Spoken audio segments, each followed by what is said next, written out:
Do away with all the Ravens-Steelers stuff this week. This is one of my favorite guests to have on. His time is always valuable here. Been a friend to us for a couple of decades. Long-time Enterprise reporter, old school takeout writer at the Washington Post, freshly scrubbed and back from Rio and watching Game 7 of the World Series. The one, the only, defending champion Dave Sheinin of Baltimore, a Baltimore guy who works for the Washington Post. I'm pissed at you about the Redskin thing, and I don't even know why. How about that? Hey, thanks for that lovely intro, man. Well, I don't know. I mean, I like having you on. I mean, I like having guys on to travel the world, and they're looking for stuff. First things first, the last thing on your Twitter this week was the Torrey Smith thing this week. Let's start with that, because I want to do Rio with you. I want to do Game 7 with you. Redskins, Ravens, all that stuff. But Torrey Smith coming back to Baltimore, I like Torrey Smith. I've always liked Torrey Smith. I'm a Torrey guy. I did not make it to the event. Be my WNST.net reporter. Tell me about the Torrey Smith thing. Yeah, I mean, this thing was amazing. I mean, this was Torrey Smith's bye week from the 49ers. I'm sure that most of his teammates are going to Hawaii or whatever, and and he's got a baby and like all that too. Yeah, I mean, I know Torrey, so like he's much more family oriented than like I'm going to go to Vegas for the weekend. As some of the younger guys, nothing wrong with that, unless you're Johnny Manziel. But yeah, I mean, a lot of guys go, blow farts and have a good time and go to New York or do whatever, get out of Miami for a couple days, and that's cool. But this is what he was doing. So what was Torrey Smith doing this week? Well, I mean, he comes to Dunbar High School and he puts together this panel discussion on essentially, how to fix the crisis of young black males in this city.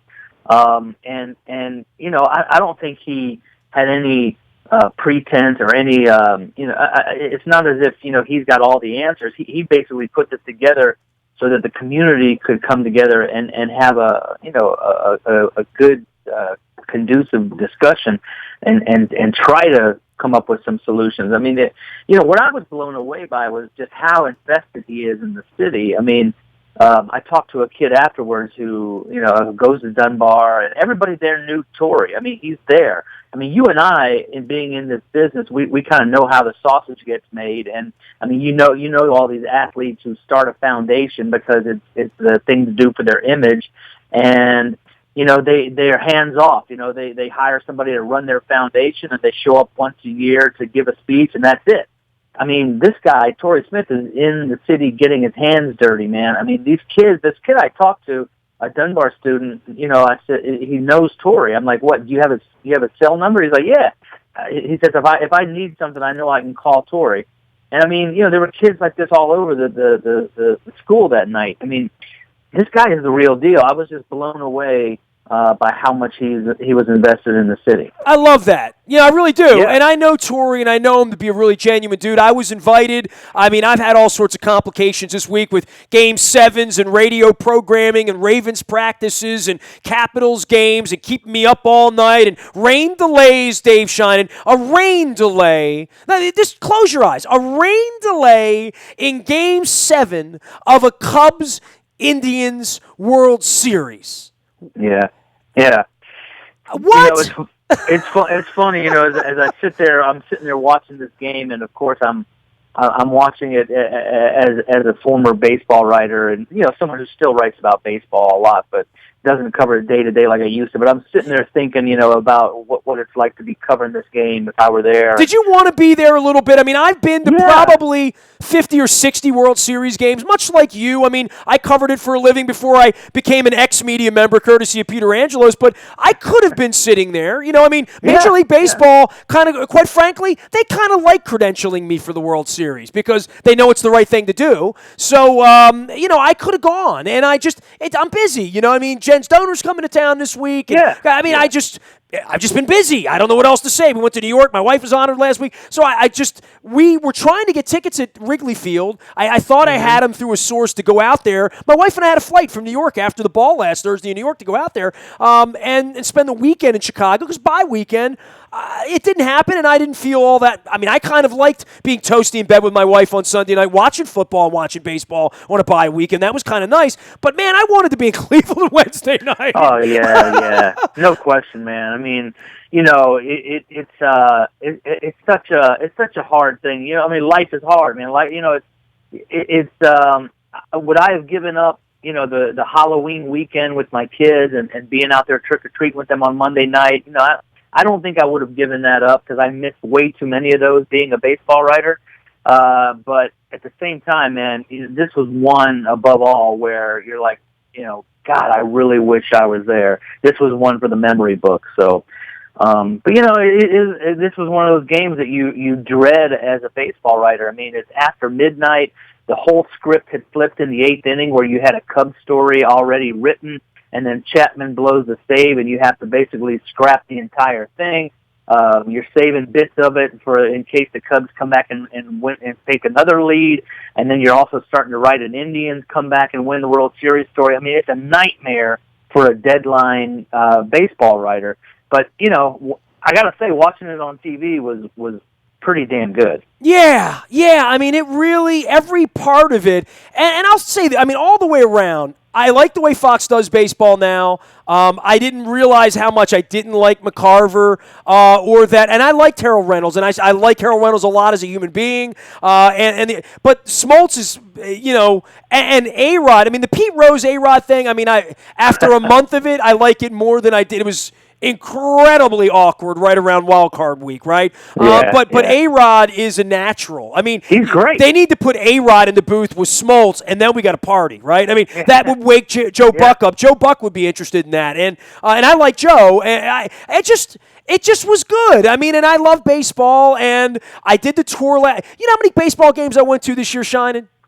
Probably very few. One, and I stayed 5 innings of a Padre-Oriole game. Part of that was my wife's health, quite frankly. For much of the year, it's been an epic struggle for her on a nightly basis, especially once she went back to work in June and was fighting with the insurance company. MetLife, screw you, by the way. I'm going to begin my MetLife, screw MetLife in this segment, just because I feel like it right now. Well, that's just the way I feel. So, but baseball for me, the notion of going to games, and I almost got in the car, Dave. So I'm in Vegas to see the Stones 2 weeks ago, okay? Yeah.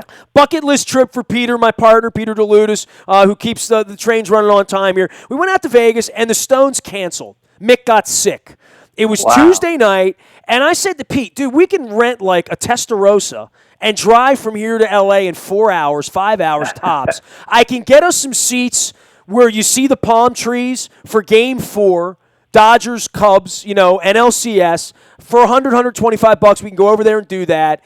And we just didn't do it. You know what I mean?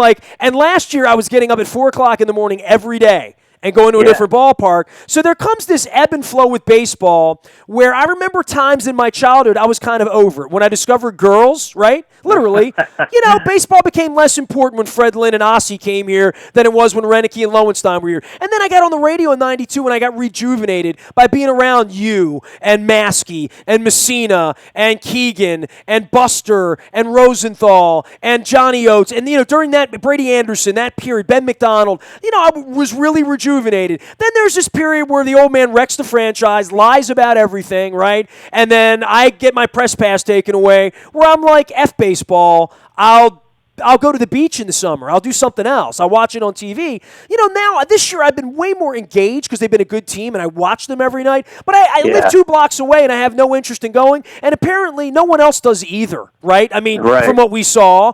And then you watch this World Series and it makes me want Peter to die and Cal Ripken to buy the team and me to get welcome back and me and my wife to go to 62 games a year as we age and get gray in little orange sweaters and go up there and make it feel like the Cardinals feel or the way the Cubs feel to people. And F the Cubs, they treated me like garbage last year. But you know what? 18 teams didn't, Dave. 18 teams welcomed me and my wife in, right? And, I'm an Astros fan forever. I'm a Reds fan forever. I'm a Diamondbacks fan forever. I'll hate the Rockies and the Cubs and these teams that treated us like garbage last year. But I tell you what, I watched every one of these baseball games for a month. I almost got in the car and went over to LA. I didn't regret it because it was a bad game. It was a 10-2 game. It kind of would. It was a fizzy, But sitting here watching it the last couple of weeks, dude, if you've ever loved baseball, you loved it more right after midnight on Wednesday night, right? Oh my gosh! I mean, it was just. I mean, I didn't really have much of a rooting interest in this game. I mean, I like both teams, both franchises, but I'm sitting there just sick to my stomach almost with But you're anxiety. thinking of your dad and that little old lady in the Yeah. Cubs gear, and what Bill Yeah. Murray's feeling right now, and what Theo's feeling. I just, it really was something. And dude, we've been in these locker rooms. I remember Ryan Klesko dumping champagne over my head down at Fulton County Stadium and making sure I got a bottle for the road. And, I've been in all that mess. And I've been, my career's been defined by baseball. I mean, I can't imagine my life without baseball. My last name, right? So, falling in love with it even for a moment again when you're old and tired and cynical like we are, quite frankly, or beaten up like any Oriole fan would be at this point, watching Jake Arrieta be a part of it, right? Oh, and knowing yeah, that Theo Epstein was underneath of Peter Angelos' nose and he got thrown out like the rope of Vieja, right? I mean, literally, right? Yeah, this was a very unique situation, man. I mean, the storylines were just so rich, and I mean, I think you'd be hard pressed to find another scenario where so much of the country is invested in a storyline that is not theirs. Even if you're not a Cubs fan and you don't have that history, I mean, you get emotionally invested in that story. And even the Cardinals don't hate the Cubs that much, right? I mean, or maybe they do. It's hard to.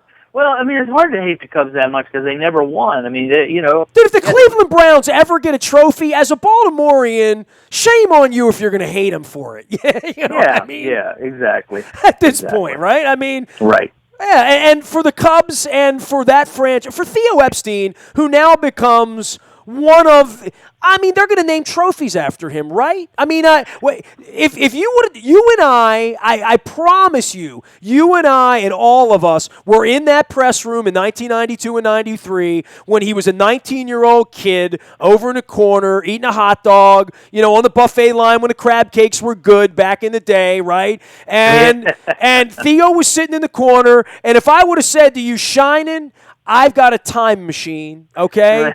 And do you see that kid over there? I know he doesn't look like much, but that kid over there eating the hot dog with the ball boys, that kid is one day going to build a dynasty in Boston, and the Red Sox are going to win not one World Series, but 3 because of him. And then he's going to go to Chicago and do it there too. Now, if I would have, that kid was sitting at a table next to us as a 19-year-old kid there in Baltimore, right? And that kid's going to be in the Baseball Hall of Fame. There's no doubt about it. There might be a wing for him there, right? Literally, right? Yeah. It's a remarkable thing. I mean, and a great guy, and you have to be happy for him. He is Dave Sheinin. He does sports very, very well at the Washington Post, as well as out on Twitter at Dave Sheinin. That's SHEININ. That's like in, right? Something like that, yeah. Absolutely. He's also at WAPO.com and all things sports. And, anything you want to say about the Ravens? I mean, you live here, and the Redskins beating the Ravens, which never sits well for me for, about 48 months or thereabouts. But, this Ravens team with the injuries, and I had someone on a couple weeks ago, as John Crispin, I think. I'm going to give him the full credit for this. He said, when you've got, this many guys out, they're not excuses, they're reasons. Yeah. Now, I have not paid that much attention to the Ravens, but I'm aware of how many guys they're missing, and it's just, NFL is a game of attrition like that, and it's almost it's cliche to use injuries as excuses because every single franchise is dealing with them, and so I always roll my eyes at anybody who uses injuries as an excuse. But with all of that said, it has been pretty extraordinary here this year for the Ravens, and I just don't know what you can do about that. I don't know any franchise is going to have the depth. Even the New England Patriots are not going to have the depth to overcome what the Ravens have dealt with. All they got to do is win on Sunday, and it all smells better. There's no doubt about that. Look, the Rio thing. Let's get on to this because I've given you about 60, 80 days now to sort of germinate, ruminate. All of the wackiness, the Ryan Lochte thing, bro. of all the things that I've seen, other than the family that staged the balloon with the family that wasn't in the balloon, to cover CNN, the Lochte thing, it's got to be right up there. I don't know how he comes back and gets on Dancing with the Stars. I know we're a very forgiving culture. I hope we remember that after Tuesday night here in America, and all the guns don't come out. But the Lochte thing overshadowed all of it, and I think that was his sole purpose. And locally with Ledecky and Phelps and all the things that you had going on, give me a little Rio review, Dave Shining. Yeah, I mean, I think that Rio came into this thing with a lot of problems. They had a lot of. I mean, they were very nervous about how they were going to be perceived to the world. It's a very proud country, proud culture. And at one time, as in when they were awarded the Olympics back in 2009, this was an emerging superpower. I mean, the economy was robust based on oil prices.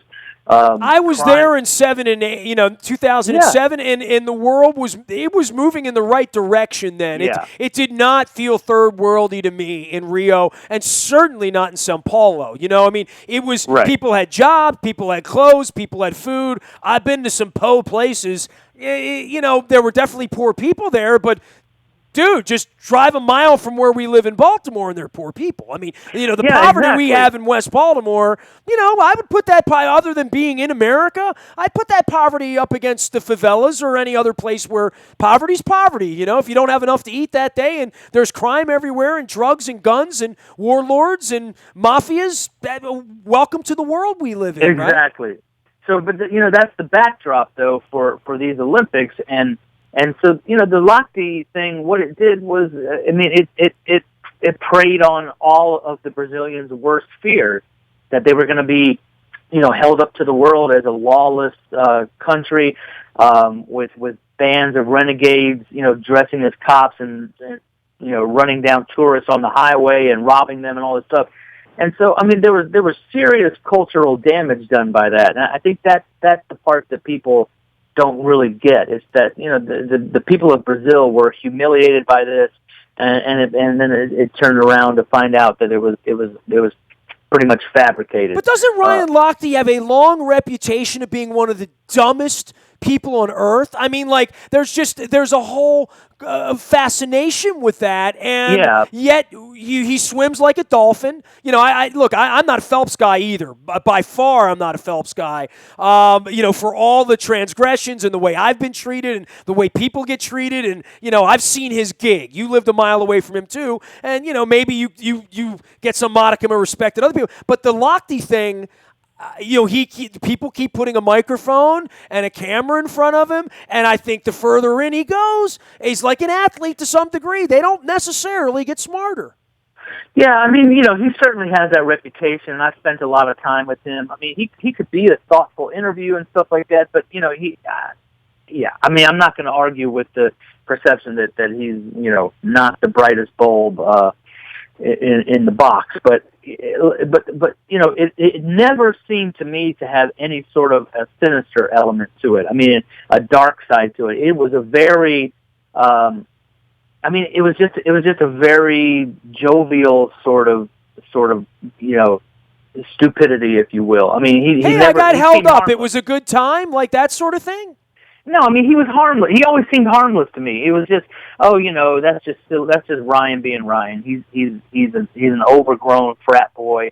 I never thought he had in him a dark edge like this that could pull off something like what he did that night.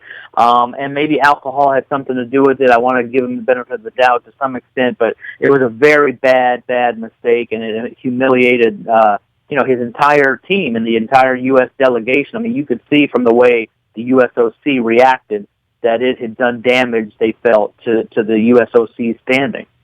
Where is all of this with standings and the USOC and the obvious in Brazil transgressions of government, corruption, money, all of that, not to mention the urine and the feces floating in the water, which we went through as well, but just how the sausage is made here has made its way to my desk, your desk, and any other thinking person's desk at this point as to how this works and how the doping part of it works as well. Well, I mean, the IOC, I think, is pretty well established. It has been beset by corruption in the past. The very important thing that they've done here, and it's done out of necessity, is to streamline the process for bidding on the Olympics and ensure that there are no more white elephants left over from these games, no more $50 billion budgets like Sochi. And because they made a terrible decision for 2022, which was all of these great European cities dropped out of the bidding for the Winter Olympics in 2022, like Oslo, Stockholm, other cities like that, and they were left with the only choice being Kazakhstan and going back to Beijing for the second time in 14 years for this time of Winter Games. Well, wasn't that the calling card to say we're just not going to do it corruptly, or that we're not going to participate in a rigged competition, right? That's exactly right. And so the IOC had a crisis on its hands, and so they reacted by instituting these reforms and making the bidding process streamlined and less costly, and preaching austerity. And it worked to a certain extent, because for 2024 now you're left with a pretty good choice between Paris and Los Angeles, with Budapest being a possible third choice, and I think that's a really good choice for the IOC. Now, what's going on with the Los Angeles bid is very interesting. I think if you talk to people inside the Olympic movement and everything, they're terrified of Donald Trump winning the presidency in the U.S., which they feel like would torpedo their chances of getting the 2024 games, because that is just not going to play very well internationally, and a Trump victory in the election is going to doom the Los Angeles bid in 2024. Well, we could do a whole weekend on that leading up to Tuesday. I didn't mean to open that. Just go to Twitter or Facebook, and, my thoughts are well-founded, but at this point, I already voted, so nothing's going to move me. I voted on Tuesday, so there I have it. He is Dave Sheinin. You can find him at the Washington Post. A pretty good political season there as well. What's the next step for you? What do you want to, man? You're traveling the world and doing the Torrey Smith piece this week, which is wonderful. You can check it out at Washington Post as well from Dave Sheinin. But, Redskins are still relevant at this point. Certainly the Cowboys relevant. And I'm on to the Caps bandwagon at this point. Now that baseball's over with, gives me 3 nights a week to watch, to rock my red, as they say. Yeah. I mean, I may be weighing in on the Caps at some point. I'm always looking for the next really good, meaty feature to sink my teeth into. Got a couple of stories that are percolating now, but nothing that's I'm ready to talk about, because they're not. I haven't nailed down what they're going to look like. I love the NHL. I did during the ALCS when I was covering the Indians and Blue Jays. I popped over to the Maple Leafs and did a feature on the kid Austin Matthews, the phenom for the Leafs that scored 4 goals. That's a great story, right? Phoenix. Great story. I mean, what an incredible story, right? Incredible story. I mean, the kid comes out of Phoenix. He's basically the first NHL player to stick out of that region, and he happens to be the number 1 overall pick and one of the great young players in the game. And then he debuts with 4 goals in his first NHL game. It's just an incredible story. Well, I mean, you talk about the Cubs winning, or the Indians who could have won, or the city of Cleveland. Boy, there's nothing like bringing a cup to Toronto, right? I mean, that would be the Cubs, right? It would be the Cubs. I mean, the drought hasn't been that long. It's been more like 40 years. It's been long enough. I mean, long enough for that city and that franchise. I mean, for that matter, maybe Theo Epstein's the answer there. Maybe they need to hire Theo. Absolutely. Dave Sheinin at the Washington Post. Hey, keep the faith, man. Maybe Buck will actually put Britain in next year, huh? Yeah, man, we're going to be talking about that forever. I mean, that still boggles the mind, especially when you've seen what's happened since then, and the aggressive managing and maybe the over-aggressive managing last night on the part of Matt. But that's gonna stick with us here in Baltimore for a long, long time. And I tweeted that the minute it happened. I said, the only way you rebound from this is to have a parade. Otherwise, dude, you did this, and we're a month into this, right, Dave? I haven't found anyone that could justify it. I mean, what we learned, I think, here in the playoffs, especially as it got later in the 5 and 6 and 7, and with Madden using Chapman in Game 6, it's trust. I mean, that Luke Jones and I have talked. The word is trust. Who did they trust in that circumstance? And Buck Showalter trusted Ubaldo Jimenez, right? I mean, it's almost like the scene in Animal House where they looked at him and said, "You effed up. You trusted us. You trusted Ubaldo Jimenez. That's what you did." I don't know, Nestor, man. I can't imagine it's a matter of trust, because if it's trust, I mean, who could you trust more than Britt? I just think that Buck was adhering way too closely to tradition and not using your closer in a tie game on the road, or that type of thing. I mean, I can't imagine that he trusted Ubaldo more than Britton, but he wanted to save Britton for a save that never came. In that situation, you have to have the guy you trust the most on the mound with the ball. The game's on the line when he runs at third base. It's crazy. You and I believe that, but an old school manager who came up the way that Buck did, I don't think he believed that the same way we do. Well, then we're going to talk about it a long time, because we are going to talk about it a long time. And to your point, I think it really did change the structure of the postseason to some degree. I mean, certainly even the next night, Familia. The next night. Yeah, absolutely. And then there's the whole nonsense at your newspaper and everybody else throwing darts and all this stuff about Ray Rice and domestic violence. And lo and behold, Aroldis Chapman is standing there holding the ball in Game 7 of the World Series, right? And as I tweeted the minute he came in, it would be karma if he's the guy that F's up the World Series for the Cubs. And he did. And he's still going to get a ring. But Familia, he'll be out there pitching for the Mets in October next year. Watch, right? Yeah. And that's where we are with this, right? We talk about it, but we don't do anything about it. At least Chapman was not the hero of the night. They won despite Chapman, and he doesn't get to stand out there with his arms up in the air and being the centerpiece of the victory celebration at the mound. I mean, it was somebody else, because he blew the save. I enjoyed that part of it for sure. Hey, man, love having you on. Don't be a stranger around here. Happy post-Halloween. Don't eat too much during Thanksgiving. I'll call you before Christmas, okay? All right, Nestor. Good talking to you, man. Thank you. You got it. Dave Schein, one of our dear friends from the Washington Post, lives here in Baltimore. He's covered a lot of baseball. He's covered a lot of Olympics. He's covered a lot of Redskins. Written a couple of books. Done a lot of stuff. So go check him out. Dave Scheinin, SHEININ, on Twitter, as well as the Washington Post. And if you see him walking around Fells Point or Upper Butchers Hill, yep, that's him. You can find me in the Bahia Toyota Audio Vault 24 hours a day from anywhere in the world on your mobile device by downloading the TuneIn radio app. We are WNST.net, AM 1570, and WNST Towson, Baltimore, and we never stop talking Baltimore sports.